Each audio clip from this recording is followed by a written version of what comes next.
À l'intérieur, on le sent à peine. Il est quasi inexistant.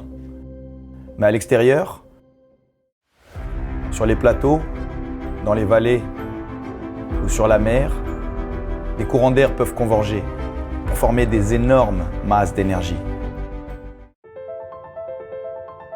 L'énergie éolienne est produite à partir de ce type d'équipement, qu'on appelle une éolienne, et qui, à partir de ces trois pales qui forment un rotor, va permettre de capturer l'énergie mécanique du vent pour ensuite la convertir en énergie électrique qui va être déversée dans le réseau. En 2021, selon les derniers chiffres du GWEC, la puissance éolienne mondiale installée était de 743 gigawatts. En Chine, la puissance éolienne cumulée installée est de 330 gigawatts, qui correspond à déjà plus de 45% de la puissance mondiale installée. De nos jours, ces gentils géants font de plus en plus partie du paysage moderne de la Chine.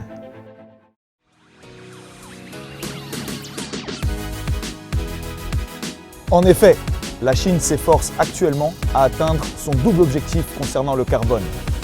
Les énergies propres remplacent progressivement les combustibles fossiles. Et en se baladant dans la ville, on peut observer tous les jours, partout, des modes de vie à bas carbone.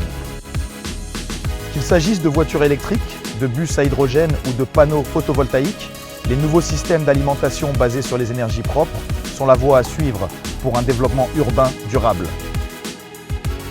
Parmi eux, l'énergie éolienne est un axe majeur lorsque l'on passe à une société durable, post-carbone. Quand je suis arrivé en Chine en 2005, il n'y avait quasiment pas d'éoliennes en Chine. 10 ans plus tard, cette puissance a été multipliée par 100 pour atteindre 120 gigawatts en 2015.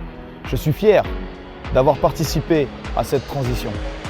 Cette transition a été principalement opérée dans bien sûr les régions qui étaient propices, à savoir les régions vantées d'une part, mais aussi qui disposent de beaucoup d'espace, comme toute la partie nord de la Chine, en allant du nord-ouest le Xinjiang, en passant par la Mongolie intérieure et bien sûr au nord-est le Dongbei. Aujourd'hui, les éoliennes en mer vont au-delà de 15 MW et les plus grosses éoliennes terrestres sont de 7 MW. Ce sont aujourd'hui principalement des technologies chinoises, quand à l'époque, c'était principalement des technologies venant de l'étranger. La Chine travaille durablement et solidement pour atteindre le pic de ses émissions de CO2 d'ici 2030 et pour réaliser la neutralité carbone avant 2060.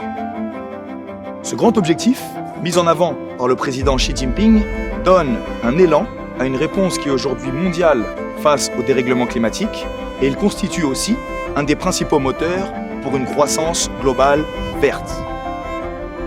En 2060, j'aurai 76 ans et j'aurai consacré ma vie au développement durable et à l'avenir des énergies renouvelables.